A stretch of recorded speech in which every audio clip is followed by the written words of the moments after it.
পার্বতীকে উচিত শিক্ষা দিয়ে কমলিনীর সামনে সব সত্যি স্বীকার করালো নতুন। হ্যাঁ বন্ধুরা, এমনটাই দেখা যাবে। তাই সম্পূর্ণ জানতে ভিডিওটিতে লাইক দিয়ে চ্যানেলটি সাবস্ক্রাইব করে দেখতে থাকুন। গল্পের শুরুতে দেখা যাবে কমলিনী পার্বতীকে খুব সুন্দর করে বউ ভাতের জন্য সাজাতে থাকে। তখন পার্বতী বলে, কমলিনী দি, আমাকে সাজিয়ে কি হবে? যে মানুষটার জন্য সাজাচ্ছ সেই তো আমার কাছে লজ্জা পাচ্ছে। তোমাদের সবার সামনে আমার সঙ্গে ভালো করে কথাই বলছে না, আমাকে মেনে নিতেই চাইছে না। তখন কমলিনী বলে, তাতে কি হয়েছে ভাই? সেই মানুষটা তোমার কাছে তো আর লজ্জা পাচ্ছে না। আর দেখো, আমার যতটুকু কর্তব্য সেটা তো আমি করবই, তাই না? তখন এই কথা শুনেই পার্বতী পার্বতী কমলিনীকে বলে, আচ্ছা কমলিনী দি, তোমার সামনে মানুষটা এরকম লজ্জা পায় কেন? তুমি আমাকে বলবে? তখনই এই কথা শুনে কমলিনী অবাক হয়। তখন অবাক হয়ে পার্বতীকে বলে, সেটা আমি কি করে বলবো? তোমার স্বামীকেই না হয় তুমি জিজ্ঞাসা করে নিও। তখন পার্বতী বলে, সে তো আমার সামনে লজ্জায় পায়, কোনো কথাই বলতে চায় না। আর আমাকে তো মেনেও নিতে চায় না, আমার সঙ্গে খারাপ ব্যবহার করে। তাহলে আমি কি করে জিজ্ঞাসা করব? আমি তো তোমাকে জিজ্ঞাসা করছি, তুমি বলো না। তখন কমলিনী বলে, দেখো ভাই, আমার বাড়ির লোক আমার জন্য অপেক্ষা করছে। এখন আমি আমার কর্তব্যটুকু করে এই বাড়ি থেকে চলে যাব। বাড়ি থেকে চলে গেলেই দেখবে সবকিছু ঠিক হয়ে যাবে। তখন পার্বতী বলে, আচ্ছা কমলিনী দি, আমি তো চাইনি যে তোমরা এই বাড়ি থেকে চলে যাও। সত্যি আমি চাইনি, আমি চেয়েছি তোমাদের সঙ্গে একসঙ্গে থাকতে এই বাড়িতে। তখন কমলিনী বলে, দেখো, তোমার চাওয়াতে তো আর সবকিছু হয়ে যাবে না। তাই আমি এ বাড়িতে থাকতে পারবো না ভাই। আমার বাড়ির লোক আছে, তারা এই বাড়িতে আমাকে থাকতে দেবে না। এখান থেকে আমাকে তো চলে যেতেই হবে। আর তাছাড়া তোমারও তো ইচ্ছে করতে পারে যে তোমার মানুষটার সঙ্গে তোমার ভালো করে সংসার করতে। তখন পার্বতী বলে, আমার আর কি, আমার আর সেই ইচ্ছে কোথা থেকেই বা পূরণ হলো বলো তো? মানুষটা তো আমাকে মেনেই নিচ্ছে না। আর দেখো না, আমার সঙ্গে সবার সামনে কেমন করে কথা বলছে। আচ্ছা কমলিনী দি, তুমি তুমি ওই মানুষটাকে ভালোবাসতে, তাই তো? তোমাকে ওই মানুষটা ভালোবাসতো। তখন এই কথা শুনে কমলিনী কমলিনী চুপ হয়ে যায় আর বলে, আচ্ছা পার্বতী, এই কথা এখন কেন বলছো? আর তাছাড়া আমার সঙ্গে নতুন ঠাকুরপোর ওরকম কোনো সম্পর্ক ছিল না। সে আমাদের পাশে এসে দাঁড়িয়েছিল। আর সেখান থেকেই সেখান থেকেই আমাদের পরিবারের সঙ্গে সে জড়িয়ে গেছিল। তখন পার্বতী এই কথা শুনে বলে, আসলে আমিও সেটাই বুঝেছি, কিন্তু আমি জানতে চাইলাম তোমার কাছে, তোমার খুব কষ্ট হচ্ছে তাই না? তখন কমলিনী বলে, না, আমার কেন কষ্ট হবে? আচ্ছা পার্বতী, তোমার সঙ্গে এই মানুষটার বিয়ে ঠিক হয়েছিল, এই মানুষটা কি কখনো তোমাকে বলেছিল যে সে তোমাকে বিয়ে করবে, বা সে তোমাকে কোনো প্রতিশ্রুতি দিয়েছিল? তখন পার্বতী বলে, না, আমি তোমার কাছে মিথ্যে কথা বলবো না, সে মানুষটা আমাকে কোনোদিনও প্রতিশ্রুতি দেয়নি। তখন কমলিনী বলে, তাহলে? তখন পার্বতী বলে, কিন্তু কখনো না নাও করেনি, জানো তো? ছোটবেলা থেকেই তো জানতাম যে আমি তার বাগদত্তা, আর তার সঙ্গেই আমার বিয়ে হবে। কিন্তু এই মানুষটা কোনোদিনও নাও করেনি, আর আমাকে বিয়ে করবে বলেও বলেনি। তখন কমলিনী বলে, তাহলে তোমার বাড়ির লোকও কি তাদের সামনে কথাটা পাতেনি যে তোমার আর ওর বিয়ের কথা? তাহলেও কেন হয়নি? তখন পার্বতী বলে, হ্যাঁ বলেছে তো, আমার বাবা অনেকবার বলেছে, স্বর্গজিৎ তাকে ফোন করে অনেকবার বলেছে। কিন্তু একটা সময় পরে স্বর্গজিৎ দা বলল যে এখন নতুন বড় হয়ে গেছে, বিদেশ থেকে ডিগ্রি নিয়ে এসেছে, এখন নতুন যা ভালো মনে করবে সেটাই তো করবে, সেখানে তাদের কোনো হাত নেই, জানো তো? কিন্তু আমি না মানুষটাকে খুব ভালোবাসি, খুব। আসলে তুমি যদি এই মানুষটার সঙ্গে বিয়ে করে নিতে, তাহলে কিন্তু এসব সমস্যা আর হতো না। তখন কমলিনী বলে, কি বলছো তুমি এসব? কি বলছো পার্বতী? তখন পার্বতী বলে, হ্যাঁ, আমি ঠিকই তো বলছি। আমি তো জানি তোমরা দুজন দুজনকে খুব ভালোবাসো। তোমাদের দুজনের যদি বিয়ে হয়ে যেত না, তুমি যদি মানুষটাকে বিয়ে করে নিতে, তাহলে হয়তো এই ঝামেলাগুলো আজকে হতো না। তখন কমলিনী বলে, শোনো পার্বতী, এসব কথা একদম বলবে না। আসলে আমি তো জানতাম না যে তোমার সঙ্গে এই মানুষটার বিয়ে হওয়ার কথা ছিল। তখন পার্বতী বলে, আসলে হয়তোবা বিয়েটা হতো, কিন্তু তোমাদের সংসারে জড়িয়ে পড়ার পর থেকে না আমার সঙ্গে আমার সঙ্গে সে আর বিয়ে করতে রাজি হয়নি, বিয়ে করতে চায়নি। তখন এই কথা শুনে কমলিনী খুব মন খারাপ করে আর বলে, আচ্ছা তাহলে তুমি বলছো যে এর জন্য আমরা দায়ী? তখন পার্বতী বলে, একটু হলেও তো একটু হলেও তো তোমাদের জন্যই হয়নি। আসলে তোমাদের সংসারের সঙ্গে জড়িয়ে যাওয়ার জন্যই আমাকে আর কখনো বিয়ে করতে চায়নি নতুনদা, কিন্তু আমি আমি তো তাকে ভালোবেসেছি। আমি তার জন্য এত বছর ধরে অপেক্ষা করেছি। আমি তাকেই নিজের স্বামী বলে মেনে নিয়েছিলাম। জানো তো, তাকে না আমি খুব ভালোবাসি। ছোটবেলা থেকে এটাই তো জেনে এসেছিলাম সে আমার বাগদত্তা হবে। তখন কমলিনী বলে, তাহলে যখন তোমার নতুন দার সঙ্গে বিয়ে ঠিক করাই ছিল, তাহলে অন্য ছেলেকে কেন বিয়ে করতে গিয়েছিলে? তখন পার্বতী বলে, আমার তো আর কিছু করার ছিল না কমলিনী দি। আমিও তো একজন মেয়ে মানুষ। আমার বাবা শেষ পর্যন্ত না পেরে আমার বিয়েটা ঠিক করেছিল। তখন কমলিনী বলে, আমি আমি না সত্যি জানতাম না যে তোমার সঙ্গে ওর বিয়ে ঠিক হয়েছিল। আর তাছাড়া আমার সংসারের সঙ্গে এমন ভাবে জড়িয়ে গিয়েছিল না যে আমারও কিছু করার ছিল না। আমি যদি জানতাম যে আসলে তোমার সঙ্গে ওর বিয়ে ঠিক হয়ে আছে, তাহলে আমার সংসারের সঙ্গে কখনোই ওকে জড়াতে দিতাম না। বিশ্বাস করো, আসলে ওর সঙ্গে না আমার তেমন কোনো সম্পর্ক ছিল না, কিন্তু আমার সংসারটা সবসময় আগলে রেখেছে ও। তারপরে পার্বতী বলে, জানো তো, আজকে আমার বাবা হয়তোবা গায়ের কিছু লোকজনও আসবে, কিন্তু তাদের সামনেও যদি ও এরকম ব্যবহার করে না, তাহলে তো সবাই মনে খুব কষ্ট পাবে। তাই কমলিনীদি, আমি না তোমাকে বলছি, তুমি কি ওনাকে একটু বলবে যাতে আজকের দিনটা আমার সঙ্গে এরকম ব্যবহার না করে। তখন কমলিনী বলে, কেন ভাই, তোমার সঙ্গে তো তোমার বর ঠিকই ভালো করে কথা বলে, তাহলে তাকে তুমিই বলে দিও যাতে এরকম কোনো কথা না বলে। তখন পার্বতী বলে, আমার কথার কোথায় শুনছে বলো? আমার কথা তো আর শোনে না। তাই তোমাকে বলছি, আমার মনে হয় তোমার কথা শুনবে। তুমি যদি একটু বলতে, তারপরে না হয় আমারটা আমি বুঝে নিতাম। আসলে তুমি আমাকে সাজাচ্ছ তো, তাই আমি সাজছি, না হলে আমি সাজতাম না, বিশ্বাস করো।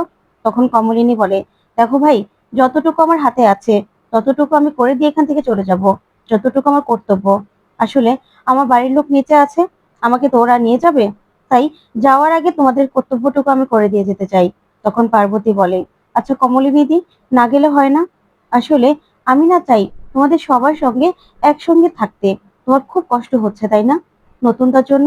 তখন কমলিনী প্রচন্ড ভাবে রেগে যায় আর বলে, তোমাকে এসব কথা বলার অধিকার কে দিয়েছে পার্বতী? তখন পার্বতী বলে, না আমি তো একজন মেয়ে, তাই আমি বুঝতে পারছি তোমার খুব কষ্ট হচ্ছে, তাই তো? তুমি নতুন দাকে খুব ভালোবাসতে, তার জন্যই।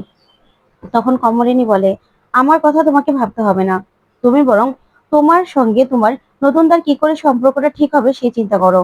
তখন পার্বতী বলে, সম্পর্ক তো ঠিক করবোই, কারণ সে তো আর আমাকে ফেলে দিতে পারবে না, তাকে তো আমাকে মেনে নিতেই হবে। কিন্তু আমি তো বুঝতে পারি তোমার কতটা কষ্ট হচ্ছে, কিন্তু তাকে তো বিয়ে করতে হবে, তাই না? তুমি তো আর আগে বিয়েটা করোনি, যদি বিয়েটা করতে তাহলে হয়তোবা এই দিনটা আসতো না। তখন কমলিনী বলে, তুমি কি করে বুঝলে যে আগে বিয়েটা করলে এই দিনটা আসতো না? আর শোনো, আমি না কখনো বিয়ে করতে চাইনি, আর এই মানুষটাকে আমি সবসময় শ্রদ্ধা করেছি। এই মানুষটার এতদিন ধরে আমি দেখাশোনা করেছি। তুমি পারলে তার দেখাশোনা করো, ভালো করে রেখো, যত্ন করো, তাহলেই হবে। তোমার আমার দিকটা ভাবতে হবে না, ঠিক আছে?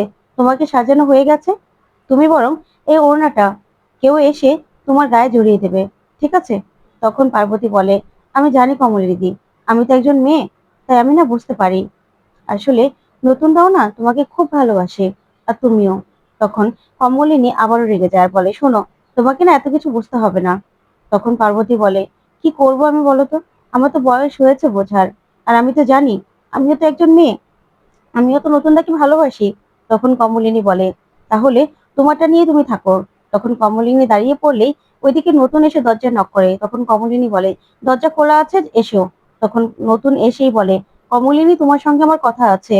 তখন কমলিনী এগিয়ে যায় আর বলে, তোমার সঙ্গে তো আমার কোনো কথা নেই, আমার বাড়ির লোক দাঁড়িয়ে আছে, আমি একটু পরেই চলে যাব, তারপরে না হয় তুমি তোমার মানুষটার সঙ্গে তুমি কথা বলো। তখনই এই কথা শুনে নতুন রেগে যায়। তারপরে কমলিনী বলে, শোনো, তোমার সঙ্গে আমার সঙ্গে যা কথা ছিল সব আগেই ফুরিয়ে গেছে। তখন নতুন বলে, কমলিনী তুমি জানো তো, আমার না এখনো ভিসাটা আছে, ইচ্ছে করলে আমি যে কোনো সময় টিকিট কেটে চলে যেতে পারি। তুমি কি চাও যে আমি এখান থেকে চলে যাই? তখনই পার্বতী বলে ওঠে, ও মা, তুমি এত তাড়াতাড়ি সবকিছু ঠিক করলে আমি গুজগাছ কি করে করবো বলো তো? আমি তোমার সঙ্গে কি করে যাব? তখনই নতুন বলে, পার্বতী একদম নাটক করবে না, তোমার নাটকগুলো না আমার আর সহ্য হচ্ছে না। তখন পার্বতী বলে, মানে? তুমি তো ফোনে আমার সঙ্গে ভালো করেই কথা বলো, আর এখানে কমলিনীদির সামনে এরকম ভাবে কেন কথা বলছো? হ্যাঁ, তুমি কি কমলিনীদিকে এটা বোঝাতে চাইছো যে তোমার সঙ্গে আমার সম্পর্ক ঠিক নেই? তখন নতুন বলে, দেখো পার্বতী, তোমার না অনেক রূপ আমি দেখে নিয়েছি। একদম মিথ্যে কথা বলবে না, একদম বাজে কথা বানিয়ে বানিয়ে বলবে না। তুমি কি ভেবেছো কমলিনীর সামনে আমাকে খারাপ প্রমাণ করবে? তখন পার্বতী বলে, না না, খারাপ প্রমাণ করার কি আছে? আমরা তো স্বামী স্ত্রী, এখানে খারাপ প্রমাণ করতে যাব কেন? আর তাছাড়া তোমার প্রতি আমারই অধিকার। তাছাড়া কমলিনী দি বা কি করবে? তখনই নতুন প্রচন্ড ভাবে রেগে যায় আর বলে, শোনো পার্বতী, তুমি যে মিথ্যে জালটা বুনছো না, যে মিথ্যের জালটা সবার সামনে দেখানোর চেষ্টা করছো, সেটা না, তুমি নিজেই এই মিথ্যের জালে তুমি নিজেই জড়িয়ে যাবে। আমি তোমাকে বলছি, এখানে তুমি তুমি কিছুতেই কিছু করতে পারবে না। মিথ্যে দিয়ে কোনোদিনও সত্যি সত্যি প্রমাণ করা যায় না। ওদিকে কমলিনী বলে, আচ্ছা নতুন ঠাকুরপো, তুমি এরকম ব্যবহার কেন করছো? আমাদের সামনে একরকম ব্যবহার করছো, মেয়েটার সঙ্গে একরকম ব্যবহার করছো। এরকম তো করার কোনো দরকার নেই। আর তাছাড়া আমি তো এখান থেকে চলে যাব, তখন না হয় তোমাদের সম্পর্কটা ঠিক হয়ে যাবে। তখন নতুন বলে, না, তুমি কোথাও যেতে পারবে না কমলিনী, এই বাড়িটা তোমার তোমার তুমি এই বাড়িতেই থাকবে। তখন কমলিনী বলে, আমি কোন অধিকারে এখানে থাকবো?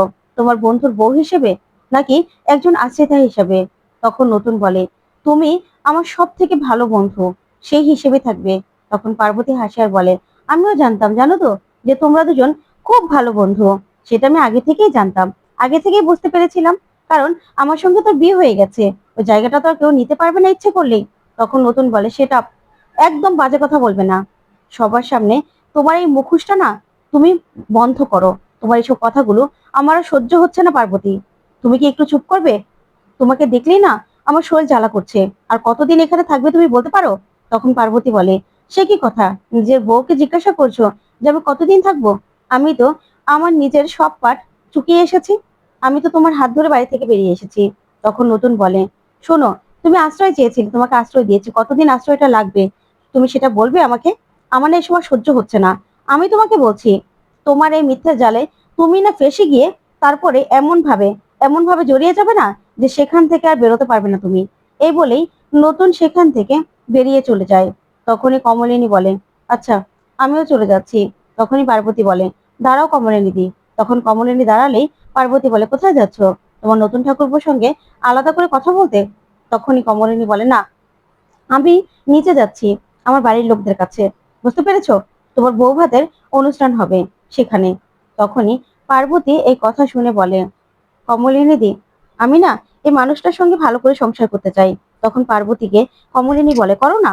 এই বলে কমলিনী সেখান থেকে চলে যায়। তখন পার্বতী মনে মনে হাসতে থাকে। ওইদিকে দেখা যাবে নিচে নেমে আসে নতুন। তখনই সেখানে অনন্যা আর স্বর্গজিৎ আসে। তখন অনন্যা স্বর্গজিৎ এসে বলে, এ কি, আপনারাও চলে এসেছেন? তখন কমলিনীর কাকুমণি বলে, হ্যাঁ, এত বড় একটা কাণ্ড ঘটেছে, আমরা না আসলে হয়, তাই আমরাও চলে এসেছি। তখন স্বর্গজিৎ বলে, আসলে এত বড় একটা প্রবলেম হয়েছিল না, তার জন্য আমাদের আসতে দেরি হয়েছিল। আসলে আমি অনন্যাকে বলেছিলাম যে তুমি চলে যাও, কিন্তু প্লুটো চলে যাওয়ার পর থেকে না, ও একা কোথাও যেতে চায় না, তার জন্যই আমাদের আসতে একটু দেরি হয়ে গেল। তখন অনন্যা দাঁড়িয়ে আছে। তারপরে দেখা যাবে বুবলাই, বর্ষা সহ সবাই সবাই বসে আছে। বুবলাই তো খুব খুশি। বাবিলও দাঁড়িয়ে আছে। তখনই দেখা যাবে সেখানে পার্বতী আসে। পার্বতী এসেই স্বর্গজিৎকে প্রণাম করে আর বলে, দাদা, আপনি এসেছেন? আপনার ভাই না আমার ভাত কাপড়ের দায়িত্বটা নিল না দাদা। তখন এই কথা শুনে স্বর্গজিৎ প্রচন্ড ভাবে অবাক হয়। তখন স্বর্গজিৎ বলে, কি বলছো তুমি, ভাত কাপড়ের দায়িত্ব নেয়নি? তখন পার্বতী বলে, না না দাদা, আমার ভাত কাপড়ের দায়িত্ব নেয়নি। আর সে তো এসব কিছুই করতে চাইছে না, তাই আমি না নিজের দায়িত্ব নিজে নিয়ে নিয়েছি। তখন অনন্যা বলে, সে কি কথা নতুন, তুমি ভাত কাপড়ের দায়িত্বটা কেন নাওনি? তখন নতুন বলে, আমার ইচ্ছে হয়নি, তার জন্য আমি নেইনি। আর তাছাড়া বৌদি, তোমার ছেলে তো সবেমাত্র মারা গেছে, তাই আমার মনে হয় না সব ব্যাপারে তুমি ইন্টারফেয়ার করবে। তাই এসব কথা না তোমার না বলাই ভালো, কারণ আমারটা আমি বুঝবো, আমি কি করব। তখন অনন্যা বলে, সে কি কথা নতুন, সেজন্য কি আমি ভালো মন্দ কোনো কথাও বলতে পারবো না? দেখো তুমি এই বাড়িতে আছো, তাই বলে যে ও বাড়িতে তুমি যাবে না তোমার বউ নিয়ে, সেটা কিন্তু হতে পারে না। তুমি সবেমাত্র বিয়ে করেছো, তুমি তোমার বউয়ের দায়িত্ব নেবে না, সেটা কি করে হয়? কেন করলে এটা, কেন করলে? এগুলো তো নিয়ম, এগুলো তো মানতে হয়। আর এ কি কমলিনী, তুমিও তোকে জোর করতে পারতে, তুমি কেন ওকে জোর করলে না? তখন কমলিনী কিছুই বলে না। তখন বর্ষা বলে, আমি জানতাম অনন্যা অনন্যা আন্টি আসলে না এসব কিছু হতো, এই কোনো কিছুই না আর বাদ যেত না। অনন্যা আন্টি, তুমি যে কেন এত দেরি করে আসলে না, আমি না সেটাই বুঝতে পারছি না। তখন বুবলাই বলে, তাতে কি হয়েছে বর্ষা? এখানে এখন তো নতুন বউ, সবার পাতে ভাত দেবে, সেটাই তো আসল নিয়ম। আর অনন্যা আন্টি, এসব ভাত কাপড়ের নিয়ম টিয়ম না এখন আর কেউ মানে না। আসল অনুষ্ঠান তো এই যে সবার পাতে ভাত দেওয়া, সেটাই তো বউ ভাত। আসলে আমার মা তো রান্না বান্না সব করে রেখেছে, এবার নতুন কাকি সবার পাতে ভাত দেবে, তাহলেই হয়ে যাবে। নতুন কাকি, এসব নিয়ে না মন খারাপ করো না। তখনই পার্বতী বলে, না না, আমি মন খারাপ করি না। তবে দাদা, আমি আমার ভাত কাপড়ের দায়িত্ব নিয়ে নিয়েছি। যা শুনে স্বর্গজিৎ চমকে যায়। তো বন্ধুরা, কেমন লাগলো আজকের আপডেট? কমেন্ট